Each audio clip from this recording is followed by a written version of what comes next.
अस्सलाम वालेकुम। तो आज मैं आपके लिए बहुत ही ज़बरदस्त टमाटर की चटनी की रेसिपी लेकर आई हूँ जो बहुत मज़ेदार बनती है। आप इसको खिचड़ी के साथ, पुलाव के साथ और तहारी के साथ खा सकते हैं। तो देखिए मैंने इसको मटर पुलाव के साथ सर्व किया है जो खाने में इतनी मज़ेदार थी कि हाथ ही नहीं रुक रहा था और पेट भर गया था लेकिन दिल नहीं भर रहा था।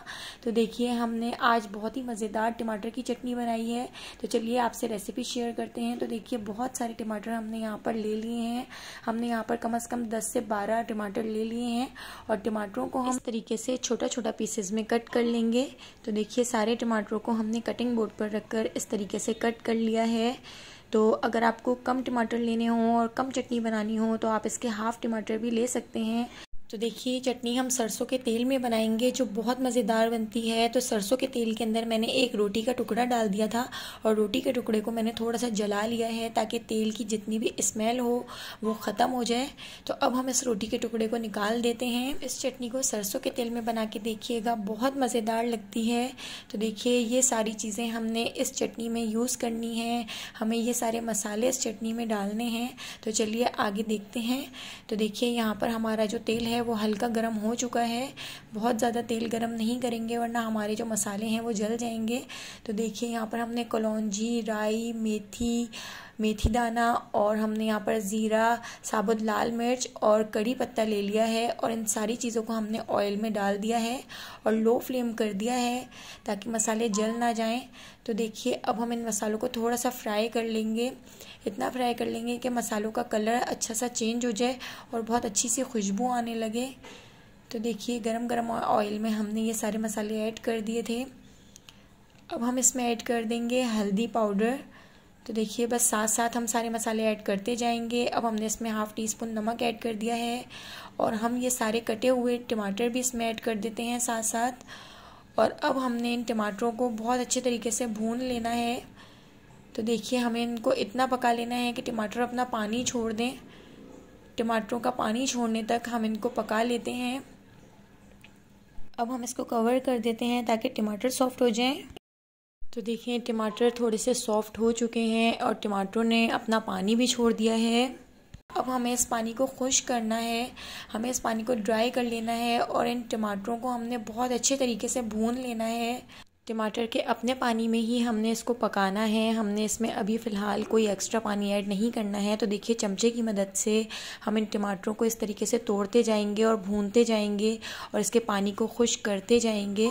तो देखिए टमाटरों के पानी में ही ये कितने अच्छे तरीके से भुन रहे हैं। तो अभी आगे हम इसमें थोड़ा सा पानी ऐड करेंगे ताकि इसको बहुत अच्छे तरीके से भून सकें। तो देखिए कितने अच्छे तरीके से हमारी जो ये चटनी है वो भुन रही है और आप इसका कलर देख सकते हैं कितना प्यारा इसका कलर आया है। तो देखिए अब हम इसमें थोड़ा सा पानी ऐड करेंगे और पानी ऐड करके हम इस चटनी को थोड़ा सा और भूनेंगे ताकि इस चटनी का जो कलर है वो और बहुत अच्छा सा हो जाए और बहुत अच्छे तरीके से ये चटनी भुन जाए। इसके जो मोटे मोटे टमाटर हैं वो बहुत अच्छे तरीके से भुन जाएँ और अच्छे तरीके से इसमें मिक्स हो जाएँ। तो देखिए यहाँ पर हमारी चटनी तैयार हो रही है जो कितनी मज़ेदार लग रही है। आप इसको एक बार ज़रूर ट्राई करके देखिएगा, बहुत मज़ेदार बनती है। तो देखिए यहाँ पर अब हम थोड़ा सा और पानी ऐड करेंगे, थोड़ा सा और इसको भूनेंगे। तो जितना अच्छा हम इस चटनी को भूनेंगे उतनी ही मज़ेदार ये चटनी बनकर तैयार होगी। तो देखिए अब हम इसको कवर कर देते हैं और लो फ्लेम पर 15 मिनट के लिए छोड़ देते हैं ताकि इसका जो ऑयल है वो ऊपर आ जाए। तो देखिए यहाँ पर कितनी मज़ेदार चटनी बनकर तैयार हो गई है। आप देख सकते हैं इसका ऑयल भी ऊपर आ चुका है। तो देखिए इतनी ही कंसिस्टेंसी की चटनी मुझे रखनी है। तो चलिए अब हम चटनी को डिश आउट कर लेते हैं। तो आप इसको एक बार बना के देखिएगा पुलाव के साथ, मटर पुलाव के साथ, या आप इसको वेजिटेबल पुलाव के साथ, चिकन पुलाव के साथ, बीफ पुलाव के साथ, किसी के भी साथ आप इसको बनाएंगे तो खाने से हाथ ही नहीं रुकेगा और बहुत मज़ेदार ये चटनी बनकर तैयार होती है। और देखिए मैंने इसको जो है मटर पुलाव के साथ सर्व किया था जो इतनी मज़ेदार लग रही थी कि घर वाले तारीफ़ करे जा रहे थे और खाना खाए जा रहे थे। तो मुझे बहुत खुशी हो रही थी।